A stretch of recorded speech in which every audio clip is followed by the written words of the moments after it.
દમણ અને દીવના સાંસદ ઉમેશ પટેલ દ્વારા સિલવાસા નમો મેડિકલ કોલેજની મુલાકાત લીધી હતી। સાંસદ દ્વારા નમો મેડિકલ કોલેજની મુલાકાત લઈ ત્યાં અભ્યાસ કરતા વિદ્યાર્થીઓ સાથે અને કોલેજના સંચાલકો સાથે મુલાકાત કરી જાણકારી પ્રાપ્ત કરી હતી। દમણ અને દીવના સાંસદ ઉમેશ પટેલ દ્વારા સિલવાસા નમો મેડિકલ કોલેજની મુલાકાત લીધી હતી। સાંસદ દ્વારા નમો મેડિકલ કોલેજની મુલાકાત લઈ ત્યાં અભ્યાસ કરતા વિદ્યાર્થીઓ સાથે અને કોલેજના સંચાલકો સાથે મુલાકાત કરી જાણકારી પ્રાપ્ત કરી હતી, જેમાં પાણી અને ભોજનની વ્યવસ્થામાં ત્રુટિની સૂચના જાળવવા મળી હતી। તેના અનુસંધાનમાં નમો મેડિકલ કોલેજનું ભ્રમણ પણ કર્યું હતું। ત્યાં એવી કોઈ તકલીફ ત્રુટિ દેખાતી નહીં। કોલેજની વ્યવસ્થા ખૂબ સુચારુપણે ચાલી રહી છે અને જે નાની તકલીફો છે એનું નમો મેડિકલ કોલેજના સંચાલકો માહિતગાર કર્યા, જેને લઈને કોલેજના પ્રશાસન દ્વારા આશ્વાસન અપાવ્યું છે કે જે કોઈ નાની મોટી સમસ્યા છે તે સમસ્યાને તત્કાળપણે નિરાકરણ કરાવી સમસ્યાનું નિરાકરણ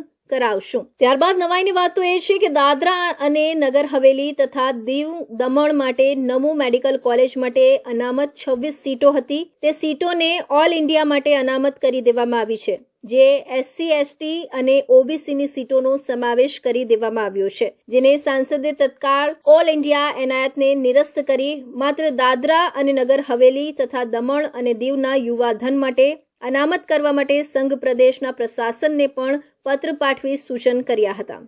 एक्चुअल में मैं नमो मेडिकल इसलिए गया था कि अभी कुछ समय से लगातार ऐसे अभिभावक जिनके बच्चे नमो मेडिकल में पढ़ रहे हैं, उनके अभिभावक मेरे पास बार बार आ रहे थे और शिकायतें कर रहे थे कि वहाँ पर जो पानी की व्यवस्था है वो पानी की व्यवस्था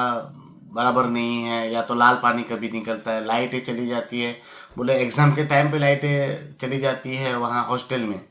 तो घंटों तक लाइट नहीं आती और एग्जाम की प्रिपरेशन में बच्चों को तकलीफ आती है। वहाँ की खाने की दिक्कत थी, फैकल्टी को लेकर बातें आती थी, और सबसे दुखद और गंभीर बात थी जो हमारी पीजी की सीट 26 जितनी सीट जो दमन दीव के लिए बढ़ाई गई थी, जिसमें SC ST OBC तक की रिजर्व सीट भी